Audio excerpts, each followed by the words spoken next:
Hey guys, Garima this side and welcome back to my channel. आज इस video में मैं आपके साथ शेयर करने वाली हूँ कुछ मेकअप प्रोडक्ट की रिव्यू और मेकअप। आप देख सकते हैं यहाँ पर मैंने जो मेकअप किया है ये स्विस ब्यूटी के मेकअप प्रोडक्ट से किया है। और आज इस वीडियो में मैं आपको यही बताऊंगी कि स्विस ब्यूटी के जो मेकअप प्रोडक्ट्स हैं वो कैसे हैं, क्योंकि स्विस ब्यूटी के जो मेकअप प्रोडक्ट हैं वो काफ़ी अफोर्डेबल प्राइस में आते हैं और बहुत ही अच्छी क्वालिटी के प्रोडक्ट हैं। आप डेफिनेटली उनको ट्राई करें।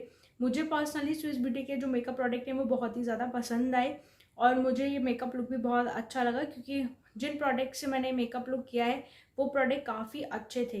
तो आप वीडियो पूरा लास्ट तक देखिए, आपको वीडियो मिस नहीं करना है।